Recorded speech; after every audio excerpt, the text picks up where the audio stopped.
We are the nerds. We are the nerds of the apocalypse. We're going to start off with what's on the handout sheet. Basic working, making armor with plastic sheeting. There are several kinds of plastic. Got them listed here. Probably the most common plastic in use in the world today is polyethylene. And there are several different kinds of polyethylene, depending on how it's made. Unfortunately, polyethylene is not very readily available to the public. It's more of a commercial grade plastic, so it's pretty hard to find. So why are you talking about it, John? What I tend to use mostly is styrene. Styrene you could pick up in town from Piedmont Plastics or from Polymer Shapes on Bluff Road or Shop Road respectively. And a sheet of styrene, a 4x8 sheet, is about $10. It's really not that much. And one sheet would probably make just about a complete set of armor. All right. So most plastics are sold in what's called millage. You have a little meter that you measure it with, and it tells you it's basically it's metric. And common sizes, common thicknesses for plastic are 030, 060, 090. 030 is very thin, and it's not very usable for armor. 060 is like a mid-grade. That's the stuff that I use most of the time. And then the 090 is very thick. It's kind of harder to bend with the heat gun. You have to really heat it up before it gets pliable enough to bend. I did use some 090 for my Bumblebee costume I made several years ago for the legs. And that stuff, you know, is very, very durable. My Bumblebee, I started off with a 090 styrene shell, and then I attached toys on top of it. I was buying toys for months before I made them. Bumblebee's probably been the most lucrative costume I ever made. I've won, well, my son and I have won $8,500 with that suit over the years. So that was a pretty good little investment. I gave it to my son a few years ago, and then he did some additions, put some lights in it and stuff, and just crapped it all up. I'm sorry. But he moved recently, and Bumblebee wound up on the side of the road. He didn't have anywhere to store it, and I told him once he took it that it couldn't come back, because I had nowhere to store it either. So the majority of Bumblebee is gone, but not forgotten. So the frame was 090, which, you know, it was very durable. But like I said, I like the 060, and I went up into my attic this morning and dug out Mecha Kong. Mecha Kong was one of the first things I ever made out of styrene. This has been sitting in a box in my attic for 20 years. It was kind of like seeing an old friend when I dug him out today. And I'm going to pass this around. This shows, this is kind of early stuff.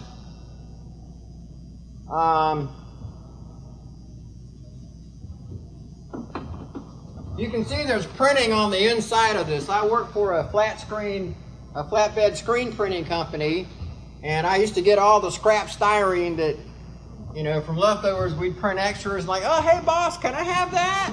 I want to make something with it. So this was actually for Coburg Dairies. So I'll pass this around, y'all take a look at it. No batteries in the battery pack, so it doesn't light up right now, but it used to. It was kind of cool seeing him this morning.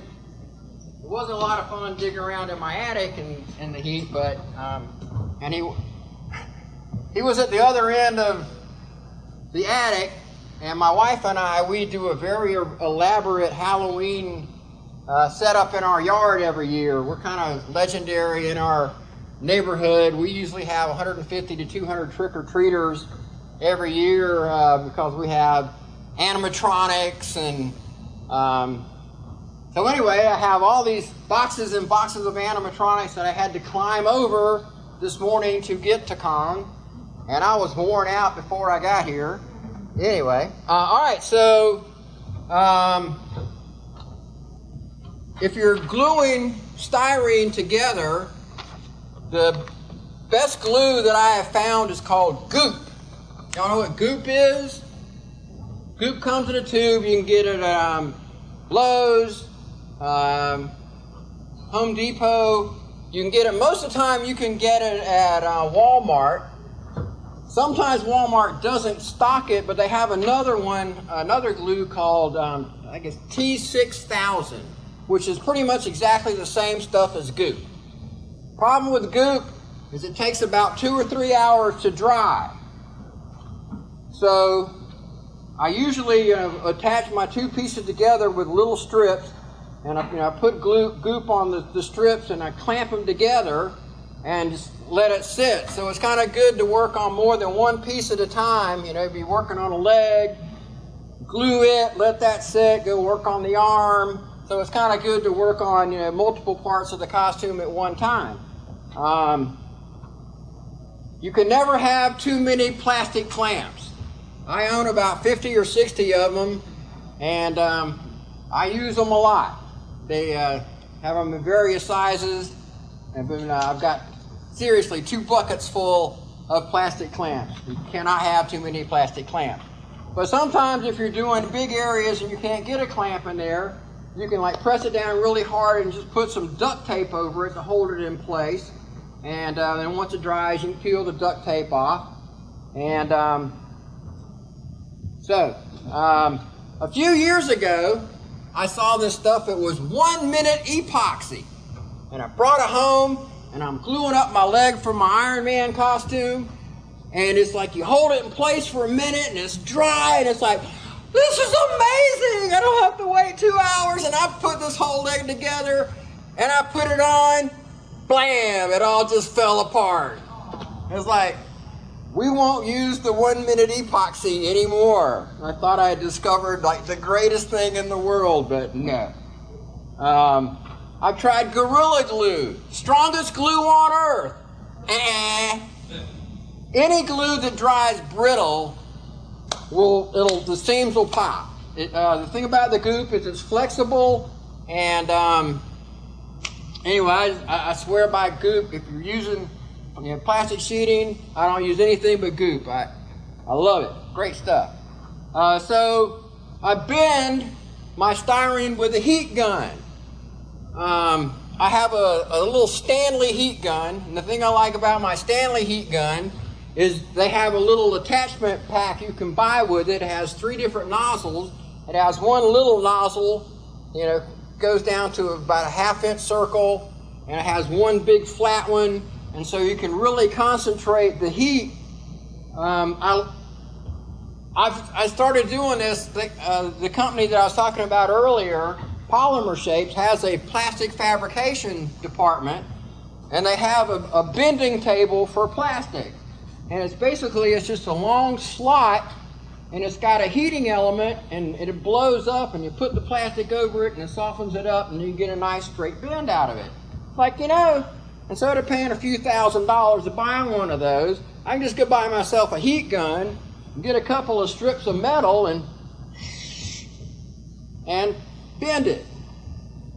Been doing it for years. But you got to be very careful. That heat gun gets very, very hot. You touch the nozzle of that heat gun, it will give you a 2nd or 3rd degree burn in a heartbeat. I have an old pot that I set next to my work table, and when I'm done, bam, that's my holster. So instead of having to try and find somewhere to set your heat gun down, I just have this old beat up pot, pot and pan that that's my holster. Works great. I put a coaster, like a pot holder under it. So it's good to have somewhere to put your gun.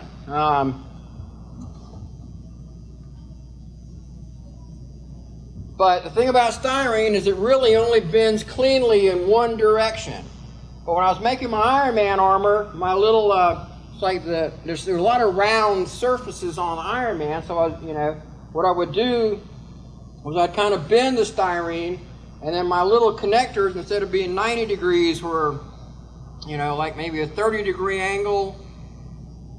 Anyway, if you want to start, if you want to experiment with plastic, that would be my recommendation. Start with the styrene, use the goop, and be very careful with the heat gun. So, introduction to styrene plastic. All right, let's go on to latex. Oh, no, while we're on plastic, this is my onslaught hand that I'm working on.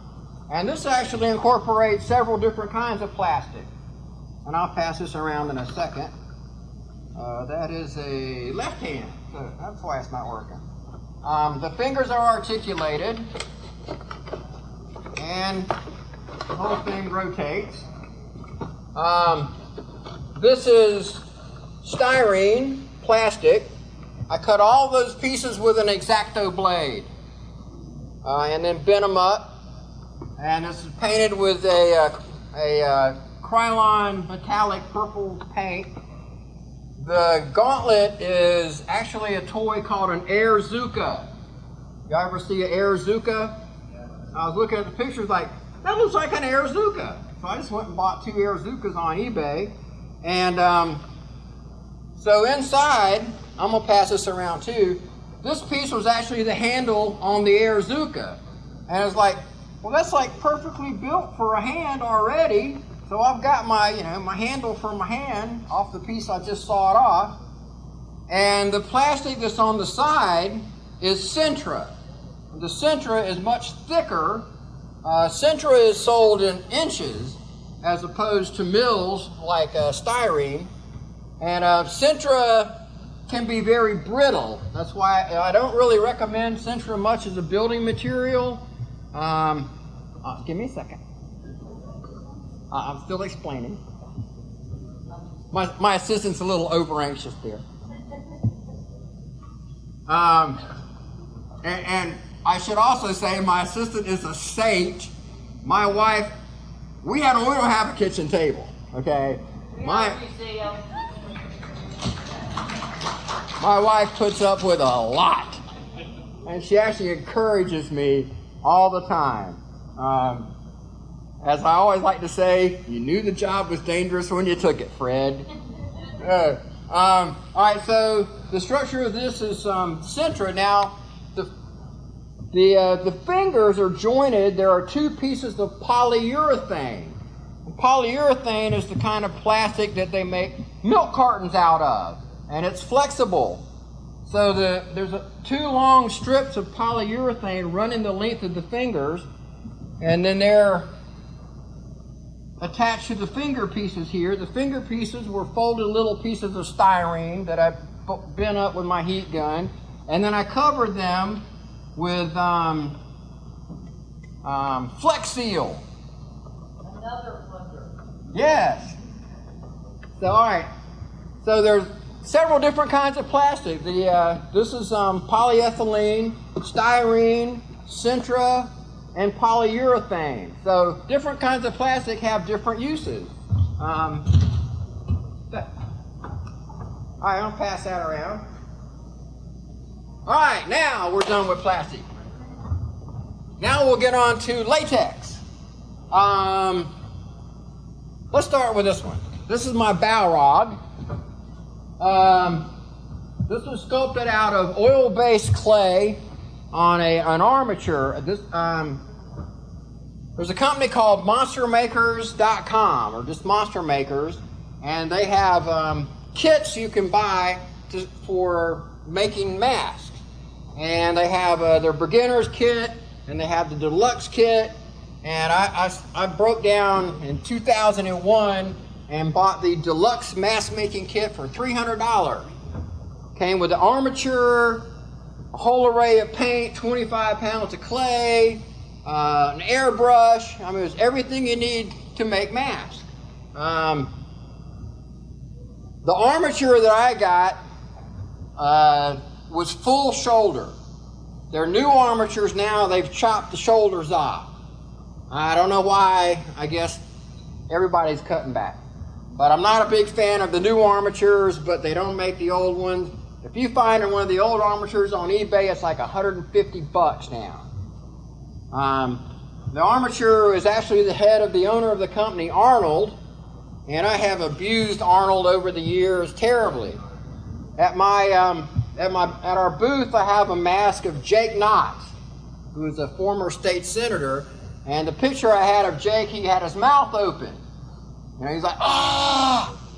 So for me to be able to do that, I had to cut a big hole. I had to cut the whole mouthpiece out of Arnold's face and take it out so I could sculpt the open mouth, and I lost it. I don't know what happened to Arnold's mouth. So now whenever I sculpt anything, I have to fill in the hole where his mouth used to be first. Anyway, so the Balrog was sculpted out of oil-based clay. It was probably 40 or 50 pounds worth of clay, easily. The kit comes with 25 pounds. I probably own about, 200 pounds of oil-based clay now. One of the great things about the Monster Maker's oil-based clay is it comes in a little tub, and you can put it in your microwave and soften it up. You just have to be very careful because it heats from the inside out, and you have to put it on low heat, cook it for a couple of minutes, you know, knead it a little bit, put it back in at a low heat, and just, you know, but you want to always be sure that that when you microwave it, that you've got it on low, because it'll boil. You know, you put it on high and you put it in there and you go to put your hand in, it can be very painful. But it's great stuff, and the great thing about the oil-based clay is you can work on it, you can leave it for a few months, come back, start right back. I love oil-based clay. Once I got my Monster Maker's kit, that was my obsession with life, sculpting. It's like I used to be a freelance artist illustrator, and I got really burned out on it, but once I got my Monster Maker's mask making kit, that's all I lived for. Go home and sculpt. I want to go home and sculpt. I love the hands-on nature of sculpting. But they make another clay. It's called Wed clay. And Wed is actually the initials of Walt Disney. And what it is, it's water-based clay that's infused with silicone. No, it's infused with, anyway, they put stuff in it that makes it not dry out as fast. It'll come to me. But even the Wed clay will dry out after a few days. It's a lot better than regular just plain water-based clay that you buy. But it still dries out in a few days, so you have to work really fast with water-based clay. But one of the great things about water-based clay is it's always soft, and you don't have to nuke it, and you can sculpt really fast with it. This is my, I'm getting a little ahead of myself. This is Killer Croc that I made for Heroes Con last year, and I sculpted it completely out of Wed clay because I was way behind on schedule, because I had made a mask of Shelton Drum, the guy that runs Heroes Con, as a joke, and I spent way too long sculpting his head, and I only had like 3 weeks to get my costume together. So that's probably the fastest sculpt I've ever done, and that's one of the great things about the Wed clay is you can work really fast with it. But I have a little tub that I bought that I actually had to cut a hole out of the top and put a great big bowl on top of that will actually hold my armature of Arnold. The biggest tub I could find still needed about 3 or 4 inches for Arnold to fit inside. So I cut a big hole in the top and glued a big bowl to it with goop. I love goop. And so it was nice and airtight, and I could put my armature in there, put a little mist water on it, and so I could work it for a few weeks as opposed to a couple of days. So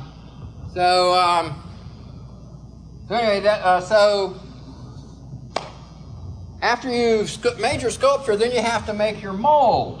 I did not bring a full head mold with me today because a small full head mold weighs about 40 or 50 pounds. The mold for the Balrog weighed 200 pounds. Most people would have sculpted the head and the horn separately and done it in 2 or 3 molds. Me, I'm like, I can do that in 1 mold, yeah! And so I had to build this little template all the way around with styrene. I actually made the mold, the sculpture was sitting like this. I didn't finish the back side of the mask so I could lay it down. And I had styrene sheeting going all the way around where my edge was. And I had every can in my kitchen underneath it to, stack it up where it matched. It took 8 hours to make that mold. And we were done, it was 200 pounds, when I made the whole top a big semicircle so that when I poured the latex in it, I could roll it one way and the latex would flow into the tip of this horn. Then I could roll it back over this way and it would all flow into this horn. And then my son and I picked it up and drained it into a bucket. I could not pick this mold up by myself. So, anyway, like I said, most people, this latex was tinted black. That's the actual color of the latex. You can buy a tint and add it to the latex before you cast it. And so then I just came back and kind of dry brushed the brown over it. And so. And it glows in the dark. Oh yeah, it glows in the dark. And it's actually got lights in it. But yeah, there is all the pink is a glow-in-the-dark paint. So when you turn the lights out, it was pretty cool. All right, so if you go to monstermakersbot.com and you buy the mask making kit, it is also usable for making foam latex. That's my next thing I want to talk about is foam latex. We started playing around with foam about 5 years ago, and on New Year's Day, my wife and I plastered each other's face. I did hers first, she did mine, and so we were telling everybody for months, yeah, we got plastered on New Year's. Literally. So we used rigid wrap. If you were here yesterday, I was telling you could go to the company that makes rigid wrap. Rigid wrap is the plaster bandage they make cast out of. And you can buy it by the case, and it costs a fraction of what it costs to go and buy it at an art supply store. You can get a whole case for like 40 or 50 bucks, and you'd pay probably $120, $150 for the same amount if you went and bought it at a retail store. But they sell to the public. I thought that was the greatest thing. I call them up. You sell to the public? Yeah, as long as you buy a case, we'll sell you a case. How much? 40 bucks. Send it to me. So, rigid wrap. But some people have actually, rigid wrap when it's drying heats up. It doesn't heat up that bad, but I've heard of people that actually said they got burned by applying rigid wrap to their skin. So if you got really sensitive skin, I can't really recommend that you use the rigid wrap. How bad was it, Donna? I don't even remember it. That's because you've been sniffing all those glue sips from my kitchen. That's why you don't remember that. So we made the plaster mask, our face mask, and then I reinforced them a little bit, and then I poured gypsum cement in them, which is the same stuff that I make molds out of. So this is my life cast. I'm going to pass this around. a little heavy, and I embedded a piece of rope in it so I could pull it out of the mold. One time it didn't want to come out, and it split in half. But I glued it back together, and almost as good as new. So I'm going to pass that around.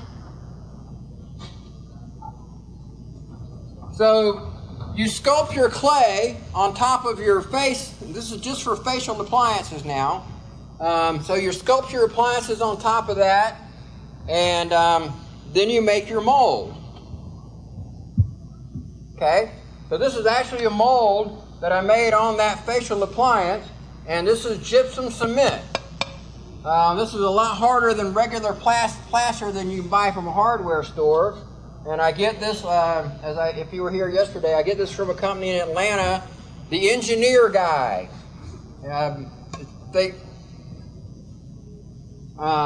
You used to be able to buy this stuff in town. The old Hiller Hardware used to carry gypsum cement. And it broke my heart when they closed, because then I had to have it shipped in. And shipping on this from Atlanta is like $10. But if you get it from Monster Makers in Ohio, shipping's like $30. So that's why I like the Engineering Guy there close by. And that was a zombie face that Don and I both made ourselves up as zombies. All right, so this is the finished product of foam latex. Foam latex is a pain. To mix up foam latex, you've almost got to be a chemistry major. The list of instructions is a page and a half long. And you have to buy a commercial mixer, and you can't put food in it after you use it for latex. And when we were first making the foam latex, we were cooking it in our oven, our regular oven. And we were at GooCon about 3 years ago, and I was talking to somebody about making foam latex, and they're like, wait a minute, you're cooking that in your cooking oven? Yeah. You know how toxic that stuff is? No. That stuff cooks into your oven. It's going to get into all your food, too. Like, okay. So I built an oven on my carport specifically for cooking foam latex. And it's just a big box with insulation on it, and I've got some hot plates in there. You cook foam rubber at 200 degrees. Problem with most ovens is they start at like 220. They don't even go down to 200. So you start at 220, it comes on, you kind of turn it down, you kind of guesstimate it. But the burner, it's very easy to overcook foam in a conventional oven. So I put a thermostat in my oven, and I made a really big one so I could put big pieces in there. And I finally wound up having to put 3 hot plates in the bottom for it to be able to achieve 200 degrees. So foam is very tricky stuff. A gallon of foam latex costs like $80 to $100. We were at Heroes Con 2 years ago, and there's a company called Reynolds, and they make Smooth On, they make Silicone, and they had a sales guy there, and they had several masks that they had made out of silicone. The silicone stretched 4 times more than the foam latex. I'm over there, and I'm pulling this thing. I'm like, that's amazing! Because one of the problems with Killer Croc was once I had him glued on, I had my false teeth and everything, and the mouth would not open and close very much at all. I couldn't show my fangs as well as I wanted to. So I'm looking at the silicone. It's like, that's amazing. So if you call up Reynolds in Charlotte, they will send you a catalog with everything they've got in it. It's about that thick. And the thing about silicone is you have to buy 2 gallons, 2 gallon minimum, $200 for 2 gallons of silicone. But it's actually ounce per ounce about the same cost as foam latex. So that's my next project. I want to invest in $200 in some silicone. Is that okay, honey? And one of the great things about it is silicone just air dries. You don't have to heat it. So I want to recast a lot of my. I have a cabinet full of little molds like that on my carport. I've made dozens of facial appliances since we started messing with this stuff. And there are different adhesives you can use to apply this to your face. The best one I've found is called Pros-Aid. Pros for prosthetic. And it's actually the same adhesive that they use for people with artificial limbs or ladies that have had mastectomies. There's still Pros-Aid on that mask. So it's still a little tacky. And there's another stuff called, one thing about these appliances though, you tend to sweat. And there's a product you can buy called No Sweat, and you spray that on your face. It's like a little aerosol, and it closes up your sweat glands so you don't sweat. It also stings a lot, but it doesn't last too long. A couple minutes later, you'll be fine. But it does close up your sweat glands so that you can wear appliances longer. Sometimes you have to suffer for your art. So this was the cowl for Killer Croc, and that's just regular mask latex again. We'll pass this around.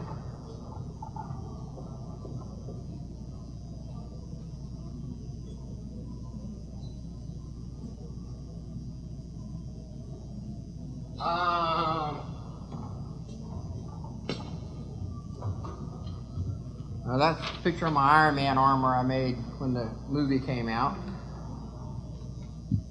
And that's all I had prepared. One thing you have to be careful about when you're making molds, you have to look out for what's called undercuts. So basically, the reason most masks are seamed right like that is because that way an undercut is kind of hard to explain what an undercut is. Basically, your mold, if you've got something that's sticking up, when you go to pull your mold apart, it's going to get in the way. I wish I had a chalkboard, but Q&A. Oh, hey, yeah, there we go. All right, any questions? Yeah. An easy way to explain what an undercut is, you look straight down at your piece. If you can't see a part of it, that's an undercut. Exactly. Very good. Thank you. The first mold I ever made, the first thing I ever made with my Monster Maker's kit was not actually a mask. It was a King Ghidorah head. It was a 5-piece mold. It was the King Ghidorah from the '91 movie that had the big spikes. So we're talking about a big dragon head. And it was a 5-piece mold. I had to do the under chin, the top, and then the back. I had to do the spikes on one side, and then I had to do the spikes on the back side, and then I had to have a cup to pour into it.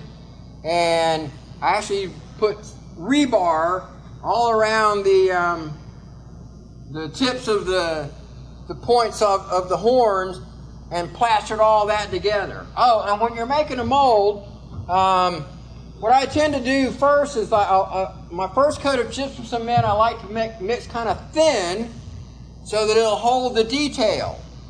Then your next coat is your reinforcement coat, and so you get little strips of burlap, very porous burlap, and you put that over, you dip that in your gypsum cement, and you put it on, and then you come back with your last coat, which is your skin coat, so you want to have a nice, smooth surface so when you're handling the mold, it doesn't, cut into your hand.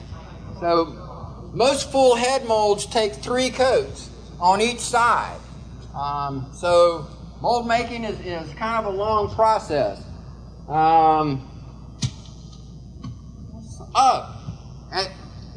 When I made my first mold and I poured my first Ghidra head, there's one thing they don't tell you in the monster makers how to make a mold book. Molds will leak like a sieve. They give you this, it's like one of those ratchet down binding straps that comes with it to hold the 2 sides together. And I had it all strapped down and I filled it full of latex and I'm holding it up and it's just pouring all over my great Fantastic Four Jack Kirby shirt that I ruined. It's like, so I learned after that, if you take a little bit of oil-based clay and you stick it in the crease all the way around, it helps to keep it from leaking. They don't tell you that in the book. So I learned that lesson the hard way. All right, any other questions? No? Yes? So, what oil is the heaviest, not like the mask, but the actual costume itself, and how did you deal with this? You weren't Big Daddy last night, were you? No, That was an amazing costume, wasn't it? Yeah, I saw that. It's like, I also saw him sitting on a bench. been there, done that. Last year he was through. No, Before last he was through. 2 years ago. 2 years. The heaviest costume I ever made was a costume called the Horny Devil. And it was a great big, it was made out of aluminum. Well, actually, it was made out of steel pipe. This was before I started hoarding light aluminum piping. And somebody had thrown out their patio table, and the legs were kind of the shape I needed. So I bolted all that together for the big frame, and it weighed, the top half weighed over 60 pounds. And I was a lot younger then. I could wear that for about an hour at a time, then I had to take a break. My Hulk costume I made a few years ago weighed about 40 pounds, and I could wear it for about an hour at a time before I had to take a break. Tell them about Charlotte and Rear. I told that story yesterday. I'll tell it again. We were taking the big group shot of the cosplayers at Heroes Con 2 years ago, and I had my Groot costume on, and Groot was made out of insulation foam. It was like, the kind that wraps around pipes, and I had a flight suit that fit me perfectly, and I glued all this insulation foam to it. Insulation foam is designed to insulate things. It did not breathe. So we were supposed to take this picture inside, and I was okay. We were down in the con in the air conditioning, and we were supposed to take the picture inside, but the line to see Stan Lee had stretched out into the area where we were supposed to take our picture, so we had to move outside. It was 107 degrees in Charlotte that day. So we're standing out in the direct sunlight, and after about 20 or 30 minutes, the whole world started going white. And I'm like, oh. They finally snapped the picture, and I'm like ripping latex off everywhere, and I go and find a bench in the shade, unzip my flight suit. And it was actually about a month or two after that I found out I was diabetic. So, that might have had something to do with it. But the funniest thing about that story was I'm sitting there and I almost passed out, seriously. And this young man comes up to me and goes, "Sir, I just want you to know, you're my hero."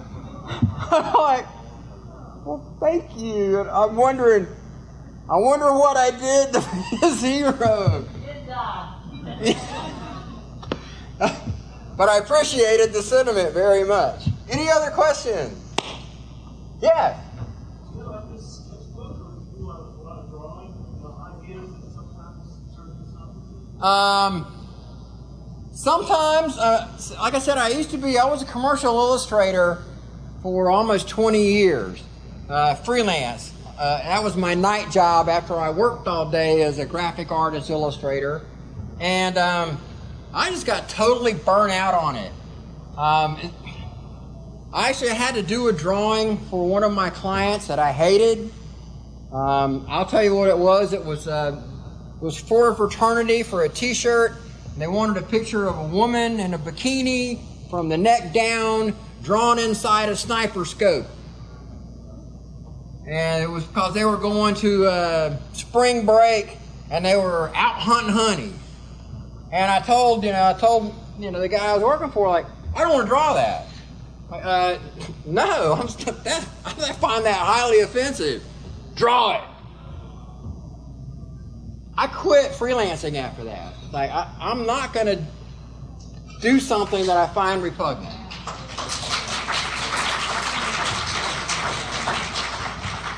So I really didn't draw or paint for like 15 years. Then my mom's 85th birthday came up a couple years ago, and I decided I would paint an oil painting, a portrait of my mom for her birthday. And that was the first thing I had painted in 15 years. And the first few days, I'm like, I don't know how to do this anymore. But then after a few days, like, oh yeah, I remember how this works. It was a pretty good painting. And then I was telling my friend Ann, who owns Silver City Comics, about painting my mom's portrait. Her husband, Wally, had just passed away. She goes, oh, John, would you paint your portrait of Wally? And I love Wally. Wally was a great guy. So yeah, I painted a portrait of Wally for Ann. So that was like the first two paintings I had done, and the first drawing or painting I had done. I mean, I'll sketch stuff out sometimes.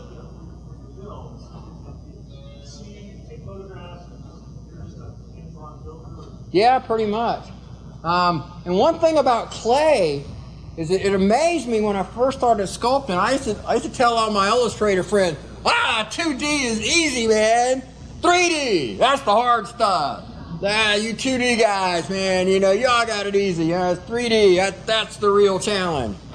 And it was for me. That was one of the things I loved about it. It was a real challenge. When I was doing Shelton Drum, I had probably 15 photos that I found online of him, different angles and stuff. And I worked that one a long time. People are always asking me, like, why don't you go to Hollywood, work as a special effects, makeup guy or something? Like, I'm afraid it might become work again. It might become like illustrating became, But right after the election in November, I was washing dishes one day, and I get my best ideas washing dishes. I don't know why. I was standing there at the sink doing something mindless, all of a sudden, inspiration hits. So that's why I like to wash dishes. That can be arranged. I kind of do my share. True, I'll get credit. All right. So I had this idea for a comic book. And so I started writing down notes. And the next thing I know, every day I'm having more and more ideas for this comic book, and I'm filling notebooks.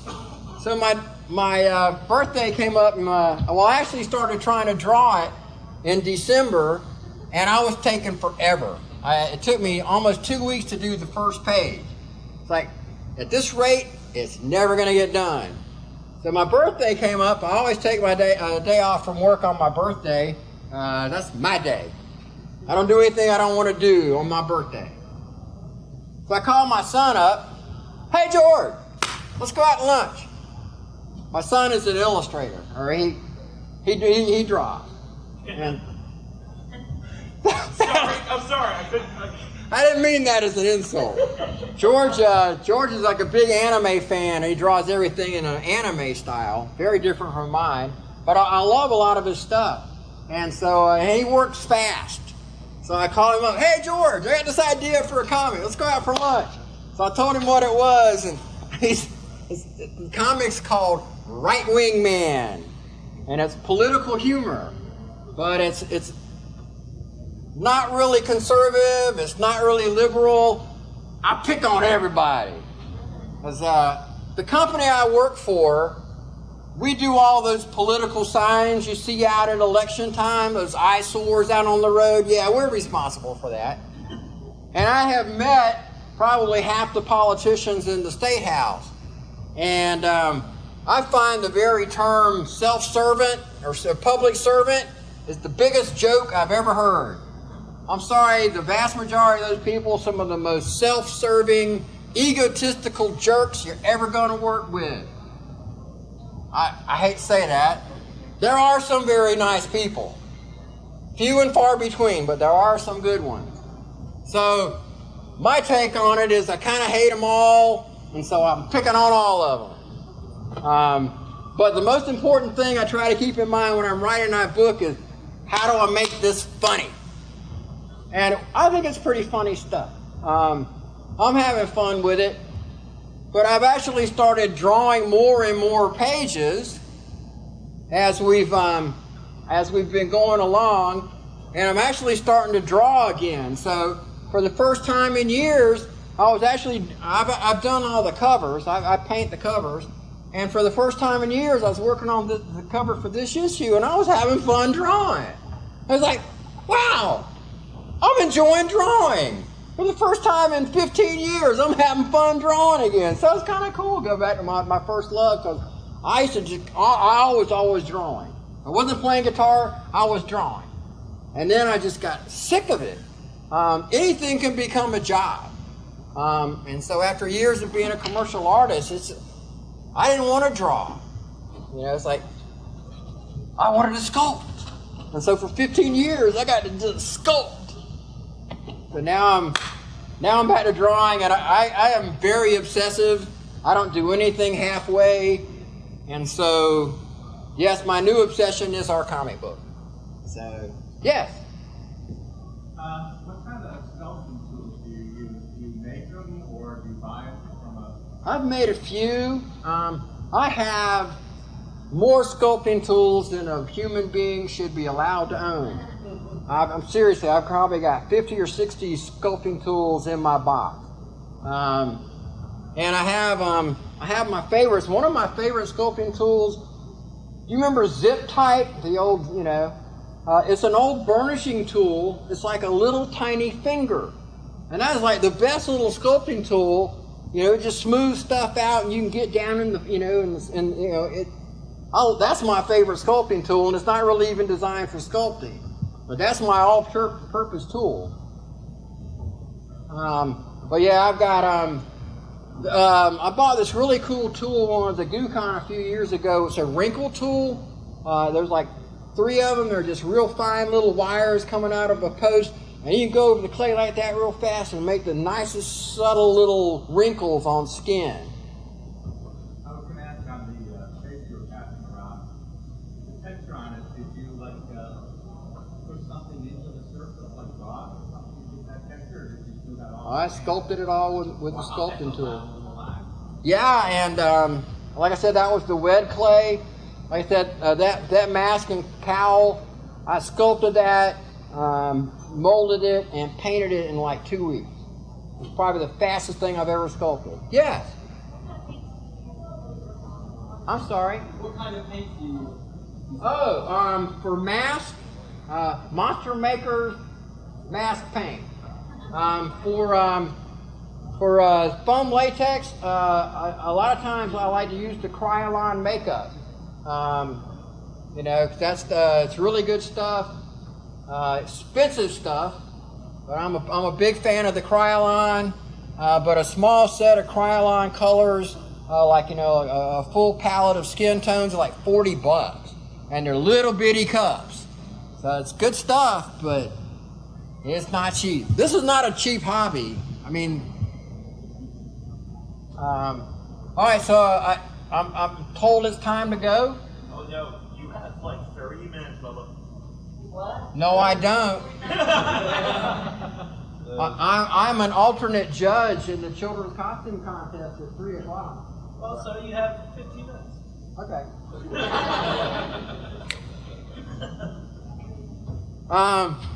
All right. Let me think. Yeah. What's the advantage of the Latex over just the regular? You said the advantage of the silicone, but not. Well, foam latex glues directly to your face, and so you can do facial expressions. You know, you can open and close your mouth, whereas just a latex mask, it's just stationary. And the latex mask,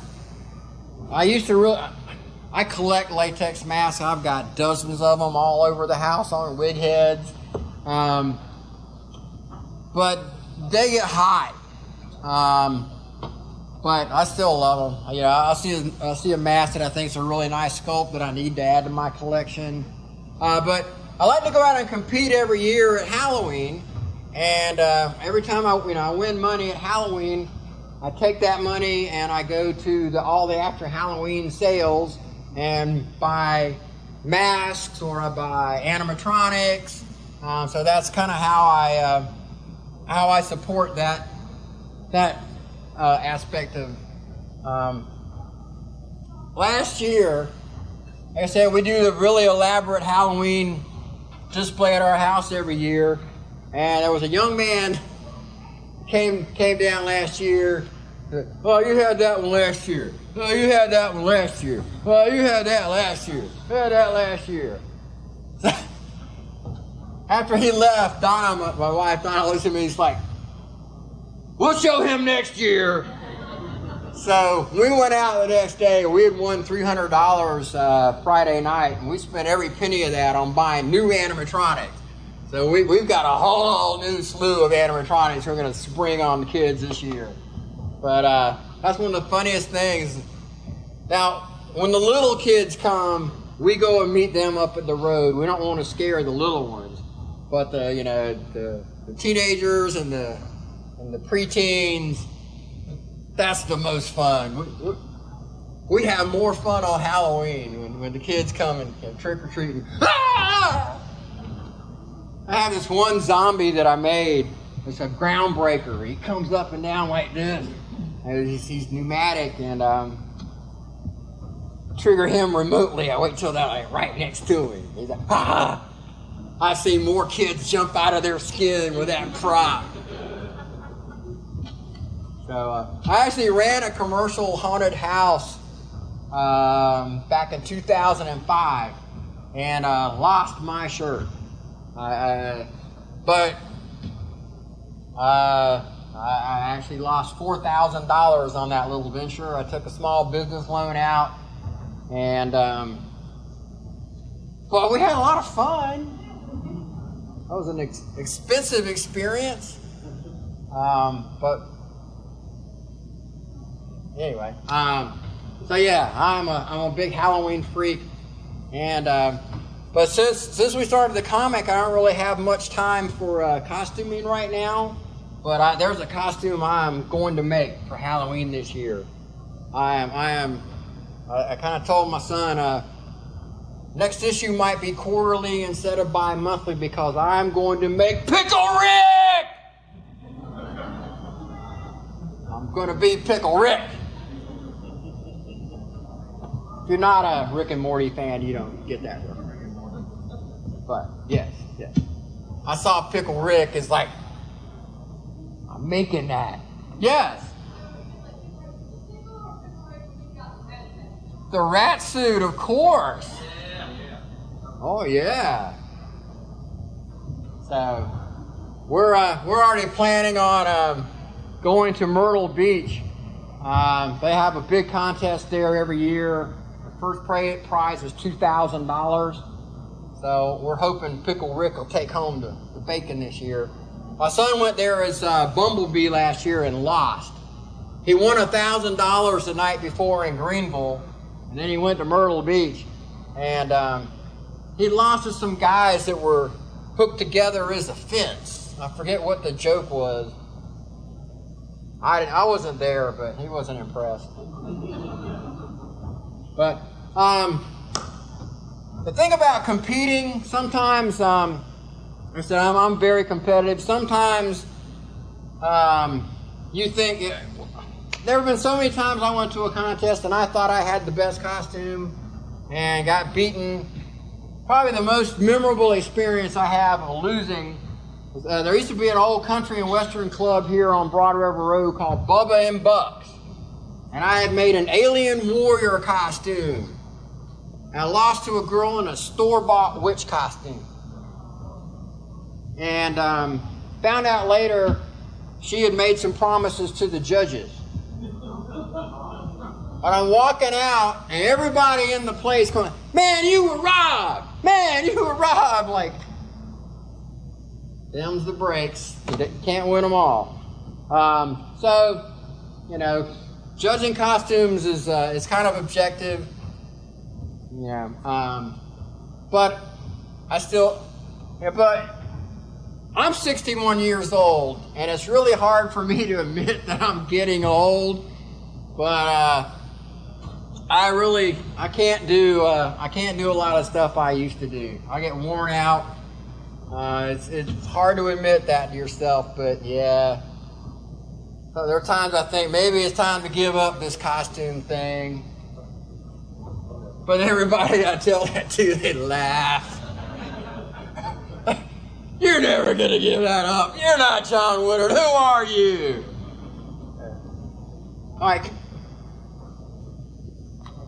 yes.